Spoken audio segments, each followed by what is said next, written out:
6일 지방선거를 앞두고 준비한 국민공감 2022 경인적 일꾼은 시간입니다. 오늘은 경기도지사의 도전장을 낸 분과 함께하도록 하겠습니다. 심재철 전 국회 부의장과 함께합니다. 어서 오십시오. 네, 안녕하십니까. 경기도지사에 출마하는 분들 중에는 첫 번째로 출연하셨습니다. 내가 왜 경기도지사가 돼야 하는지 출마의 변 짧게 들어볼까요? 경기도는 인구 규모랄지 아니면은 지역이랄지 성장 잠재력은 충분합니다. 그러나 그 역량들이 제대로 발휘되지 못하고 있습니다. 그리고 그 배경에는 이재명 전 지사의 부정적인 유산들도 적잖이 작용한 것도 있다고 저는 생각합니다. 그래서 이런 대목들을 우리가 극복하고 다시 한번 새로운 발돋움할 수 있는, 그래서 살만 나고 일자리가 좀 잘 풀려나가는 이런 경기도가 좀 필요하다라는 생각에서 나라도 좀 나서야 되겠다라는 생각에서 이렇게 나섰습니다. 네. 이번 경기도지사 선거 대체로 이제 정치 전문가들 분석하기로는 국민의힘 쪽에 웃어주는 부분도 있습니다. 분명히 이제 윤석열 당선인이 이제 대통령에 취임하게 되면 새 정부를 뒷받침해야 된다, 이런 부분은 있는데 그렇지 않은 부분도 있습니다. 사실은 이재명 후보가 지난 대선에서 여기서 5%포인트 이상 앞선 곳이 경기도 지역인데 어떻게 보십니까?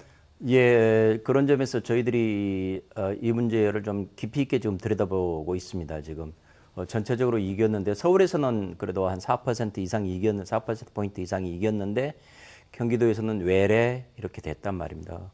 자, 이게 왜 그랬을까라고 생각했을 때 아마 저는 그렇게 생각을 합니다. 이재명 전 지사가 뿌려놓은 숱한 현금 복지, 그게 좀 작동한 게 아니겠느냐라고 지금 저는 그런 생각입니다. 그래서 이번 지방선거가 경기도에서는 그렇게 쉬운 것은 아닐 수도 있겠지만은 네. 그러나 이제 윤석열 정부가 탄생을 하고 그리고 새롭게 이제 인물 경쟁력, 저와 이제 야당 후보의 인물 경쟁력에서 비교를 하고 그러면은 이러한 요건들로 인해서 저는 충분히 경기도 정권을 탈환할 수 있다, 다시 되찾을 수 있다, 이렇게 생각합니다. 네, 지방정부 교체 가능하다, 이런 말씀이신데 그렇습니다. 국민의힘의 경기도지사 후보군 경쟁이 치열합니다. 지금 이름이 나오는 분들 유승민, 원희룡 이 두 분만 하더라도 이제 대권 후보고, 유승민 후보 같은 경우, 전 후보 같은 경우는 확장성이 남다르다, 중도층에 어필할 수 있다, 이런 얘기들이 나오고 있는데 심재철 예비 후보 같은 경우는 인지도는 분명히 뒤떨어지지는 않는 대중성에서 조금 더 밀리는 측면이 없지 않아 있거든요. 네, 그런 측면이 있을 수 있습니다. 그러나 정치에서는 중요한 게 또 명분입니다. 그래서 왜 내가 지금 경기도에 움직이려고 하느냐라는 그 명분인데, 말씀하신 유승민 전 의원이랄지 다른 여러분들이 경기도하고 아무런 관련이 없어요. 그런 점에서 무조건 낙하산으로 내려온다고 그러면 경기도민들이 그것들을 받아줄 것이냐. 저는 그것은 유권자들로서는 이건 우리를 무시하는 꼴이다 라고 저는 그 표심이 외래 역으로 표출될 가능성이 있다. 그래서 굉장히 신중해야 된다라고 생각합니다. 네, 경기도를 잘 아는 후보다, 이런 말씀이신 건데 안양 동안을에서 5선을 했을 정도로 그 지역에 뼈대가 굵으신 정치인으로 알려지고 있습니다. 그렇다면 일단 경기도정의 지방정부의 현 주소도 말씀을 해주시고 어떤 대안을 가지고 있는지도 궁금합니다. 일단은 제가 지금 가지고 있는 경쟁력이라면은 사람들이 그래도 심재철은 올곧다 하고 그리고 저 사람 정도면은 교통사고, 목숨을 건 교통사고를 당해서도 좌절하지 않고 다시 일어선, 오뚜기같이 일어선 그런 삶에서 우리들이 희망을 좀 가질 수가 있다라는 이런 느낌들을 가질 수 있다고 생각합니다. 바로 이제 그러한 것들을 바닥으로 해서, 그렇다면 경기도민들에게 무엇을 제공을 해야지 주민들이 좋아할까라고 생각하는데, 그중에서 저는 가장 중요한 것이 교통, 주택, 일자리, 이 세 가지라고 봅니다. 가장 중요한 게 교통이죠. 그래서 지금 흔히 말하는 GTX랄지 제2순환 고속도로랄지 이런 것들이 아마 당연히 물론 하는 것이고요. 예. 그리고 이제 저 개인으로서는 이제 작은 공약이지만은 직장인들을 위해서 전세버스를 좀 대폭 확충을 해야 되겠다라는 것이고, 직장인들의 출퇴근용 이 정액 프리패스 카드 같은 것들도 조금 활용을 해야 되는 것이 아니냐라는 생각들도 하고 있고요. 네. 이 주택 문제와 관련해서는 1인 가구랄지 신혼부부랄지를 대상으로 한 이 소형 가구는 좀 공급을 해야 되겠다. 중앙정부에서도 지금 윤석열 정권에서 물론 이 주택 공급 계획이 나와 있긴 합니다. 그러나 거기에서 지금 사각지대가 저는 분명히 있을 거라고 봅니다. 특히나 1인 가구 같은 경우는 아마 공급을 못할 겁니다. 중앙정부에서. 그렇다면 그런 대목은 경기도에서 맡아서 청년 1인 가구를 중심으로 해서 소형 주택들, 물론 중소형하고 복합을 해야 되겠죠. 소셜 믹스 형태로 그런 식으로 지금 제공을 할 생각이고요. 그리고 이제 일자리 문제는 경제하고 이게 같이 맞물려서 돌아가는 것이기 때문에 이 경기도에서만 일자리를 어떻게 하겠다라는 것은 그건 좀 맞지 않는 얘기죠. 어쨌든 경기도에서는 기업을 지원하는데 최선을 다해서 하겠다.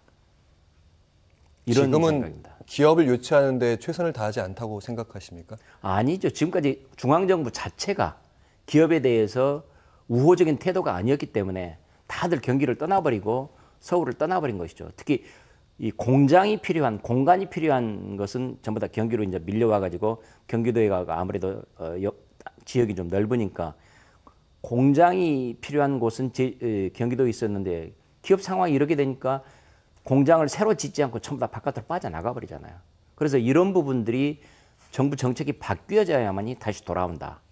이런 얘기입니다. 네, 여러 가지 얘기해 주셨습니다. 교통부터 얘기하셨고 GH를 활용해서 이제 청년 주택들 늘려야 된다. 일자리는 이제 또 논외로 얘기할 수 있다. 이런 말씀이신데 공약 중에 눈에 띄는 부분이 취등록세 감면이 있습니다. 부동산에 대한 취등록세 감면인데 이 부분은 사실은 입법 사항 아닌가요? 입법 사항 아닙니다. 이 취등록세를 50% 지금 그 탄력세율입니다. 그래서 조정할 수가 있는 이게 당연히 지방세입니다. 그래서 도지사와 도의회의 승인이 있으면은 이건 충분히 해낼 수가 있습니다. 그렇기 때문에 이 서민들의 주택에 대해서는 취등록세를 50%로 낮춰서 일단 세금 부담부터 좀 줄여드려야 되겠다. 저는 이제 그런 생각입니다. 1가구 1주택 말씀하시는 물론이죠. 거죠? 당연하죠. 아하. 그럼 국회 입법사항은 아니고 이건 지방정부 차원에서 가능하다고 말씀하시는 추가 질문이 나갈 수밖에 없는 게 그럼 이제 경기도 자체의 재원이 아무래도 지방세라고 하셨으니까 예. 줄어드는 부분이 조금은 줄어들겠죠. 예. 그러나 그런 대목은 저는 충분히 메꿔질 수 있다고 봅니다. 예를 들어서 작년에 이재명 전 지사가 코로나로 해서 무작정 지금 현금복지 다 풀었는데 그 돈을 생각하면은 저거 안 풀고 저런 막무가내로 이렇게 헤프게 쓰지 않고도 충분히 할 정도가 된다라고 저는 그렇게 생각을 합니다. 네, 알겠습니다. 그리고 경기형 안심소득제를 실시해서 삶의 안전을 확보하겠다는 말씀. 소득제도 복지처럼 들리는데 어떤 의미입니까? 예, 이거 먼저 복지입니다. 그런데 어떤 사람들은 기본소득을 얘기하잖아요. 기본소득이라는 개념은 잘 살든 못 살든 똑같은 액수를 무조건 뿌리는 겁니다. 그건 안 되는 거죠. 그건 복지 철학에 기본적으로 잘못되어 있는 것입니다. 훨씬 더 가난한 사람이 많이 받고 형편이 좋으면 좀 덜 받는. 그래서 하후 상박 이런 개념으로 되어야만 이게 올바른 복지, 평등한 제대로 된 복지가 되는데 그래서 바로 이 안심소득 설계라는 것은 바로 그겁니다. 하후 상박식으로 해서 지금에 있는 기본소득 무조건 갖다 똑같은 액수를 동일하게 던져주는 이런 건 안 되겠다. 그래서 이것을 지금 탈피하겠다. 지금 이런 생각들 합니다. 혹시 경기형 안심소득제 그러니까 기본소득제랑 그런 차이가 있는 건 알겠는데 전 도민에게 지급하시겠다는 겁니까? 아니면 이거 약간 초반에는 조건이 있죠, 당연히. 어떤 조건이 있습니까? 일단은 구체적으로 따져봐야 되겠지만 그것은 이제 지방정부의 재원 문제하고도 따져봐야 되겠지만 전체 소득 순위를 쭉 봤을 때 중위소득을 기준으로 해서 얼마 정도까지 올라갈 거냐 내려갈 것이냐 이것은 좀 액수하고 관련해서 구체적으로 좀 더 설계를 할 생각입니다. 네, 그 부분은 좀 더 당내 경선이 진행되면서 저희가 또 출연하시면 또 여쭤보겠고요. 예, 알겠습니다. 그리고 경기도는 이제 아무래도 북부, 동부, 남부, 서부 지역 간의 격차도 있고 어떤 데는 도농복합 지역도 그렇습니다. 있고 어떤 데는 예. 바다가 있는 지역도 굉장히 있고 다양하죠. 북부, 남부 산업이 다릅니다. 예. 어떻게 발전시켜야 됩니까? 이것은 각 지역의 특성에 맞게 적응을 해 나갈 수밖에 없습니다. 그러나 기본적으로 그 동서남북 그리고 육해공 이런 지금 특성을 가지고 있는데 그 부분에서 어떻게 일을 할 것이냐라는 것은 그 해당 지자체하고 해서 어떤 기업체들을 유치를 했을 때 어떤 지원을 해줄 것이냐 이런 부분들이 저는 아주 중요한 핵심 포인트라고 봅니다. 아무것도 안 하면서 우리 지역으로 오십시오라고 해봐야 기업들이 안 오죠. 우리 지역으로 뭘 얼마를 해주겠어. 이렇게 손을 내밀어야 기업들이 올 텐데 바로 그 점과 관련해서 도에서는 오면은 어떻게 지원을 해줄 것이냐 저는 뭐 충분한 지원을 해줄 수 있다고 저는 봅니다. 예를 들어서 파주에 지금 LG 이 공장이 들어선 것도 결국은 LCD요? LCD 예. 결국은 이것도 파주 쪽에서 도에서 작업했던 것하고 파주하고 이게 손발이 맞았던 것이거든요. 그래서 공간을 어떻게 제공을 해줄 것이냐, 그리고 사용된 비용을 어떻게 줄여줄 것이냐, 이런 부분들은 지자체하고 그다음에 도에서 충분히 협조를 하면은 될 수 있다고 저는 봅니다. 바로 그런 것들을 같이 맞물려서 동서남북 각 지역에 따라서 맞는 대책을 세워야지 일률적으로 해봐야 이건 얘기 안 되는 거죠. 네. 도가 파격적인 기업 유치에 인센티브를 제공하겠다 이 말씀입니다.